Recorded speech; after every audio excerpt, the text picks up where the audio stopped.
Саламатсыңар балдар. Маанайыңар жакшыбы балдар? Анда кыргыз тили сабагынан бүгүн биз акыра менен коделек темасы боюнча тест иштейбиз балдар. Анда барыбыз тест баштаардын алдында мээге чабуул жасайбыз. Кана, бул кайсы күн деп ойлойсуңар балдар? Бул күнү биз кайсы майрамды өткөргөнбүз? Кандай улуттук оюндар ойнолгон?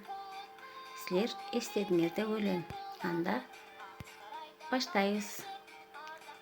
Суроо, жай сүйлөмдүн тыныш белгиси кайсы?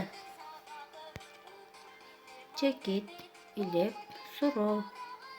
Кайсы белги болсо туура жоопту белгилейбиз балдар. Кийинки суроо. Суроолуу сүйлөмдү тап. Китеп окуйт. Китеп окудуңбу? Бул сонун китеп. Силер туура жоопту белгиледиңер деп ойлойм балдар. Кийинки суроого өтөбүз. Жай сүйлөм кандайча айтылат?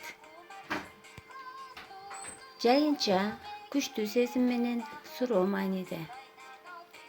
Албетте, туура жоопту белгилегиле балдар. Сүйлөмдүн канча түрү бар? 1, 2, 3. Кийинки суроого өтөбүз.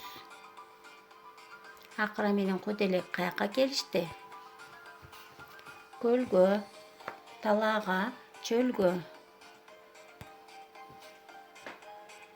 Туура жоопту белгиледиңер деп ойлойм. Коделек акырадан эмне сурады балдар? Жалбырак, чөп, моюнун.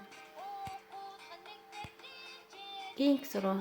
Акыра коделек эмнеге туш болушту? Чөпкө, даракка, сууга. Туура жоопту белгилегиле балдар.